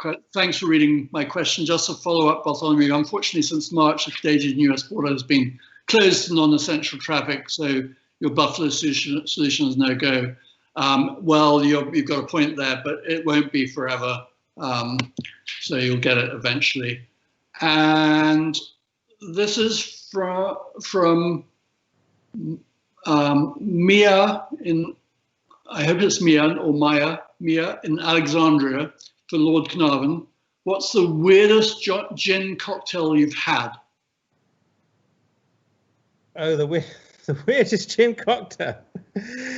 Well, it wasn't so much weird. We created didn't we, Louis? We created a berry one in the bramble one from the hedgerows here at Highclere, literally picking blackberries. Yeah. Are there any rules on what you can and cannot put into gin? Not that I know of, to be honest, so long as it works. Or who you can put gin into. This is from Leif, L-E-I-F. Funnily enough, I have a niece called Leif, L-I-E-F. From L-E-A-F, sorry. From Plano. I guess Plano's in Texas. Oh, this is actually for me. Sorry, Mr. Broadbent, you may have already been asked this, but this is just our second Wednesday with you. Is the British actor Jim Broadbent related to you? No, my father actually had him to lunch at Christie's one day. My father was in the wine business, Michael Broadbent, and invited him to Christie's for lunch. And he's a great actor, but I don't know that he's a huge wine person, but all the Broadbents do come from a very small area of northern England, which is sort of on the Yorkshire-Lancashire border. So yes, we'd be related, but so far back that we are not aware of any connection. John from United Kingdom, who actually usually poses questions. Sorry to miss your live show this week. Well, you can watch it later. Thanks to Viking for keeping streams, allowing me to catch up. Numerous UK consumers complain about the high cost of English and Welsh wines. Can Laura give us an economic cost breakdown that shows the producers do not make fortunes from their wares? Yeah, so I'm not sure if I can show a full Excel document at all to illustrate it, but there's huge costs associated in setting up a vineyard. Per hectare, the costs are really quite extreme.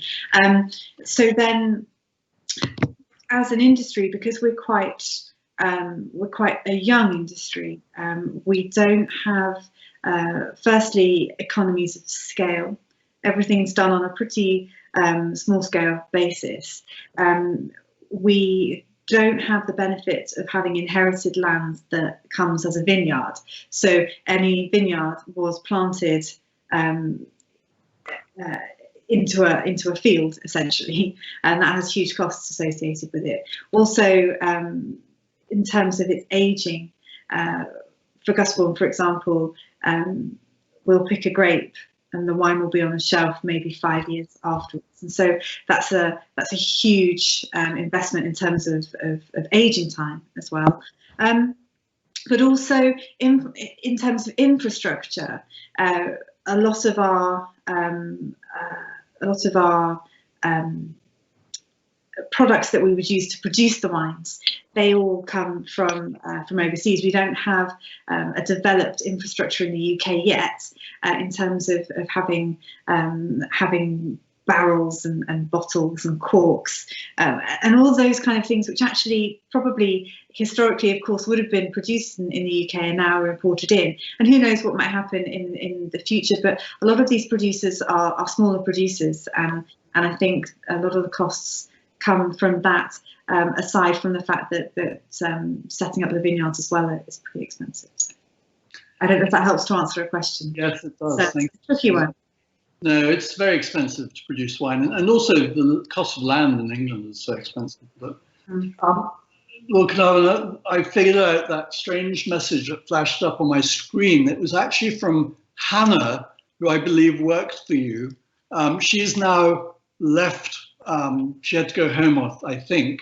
But what flashed up on the screen was R. Toubok, Toubok. I have no idea what that meant. Do you have any idea?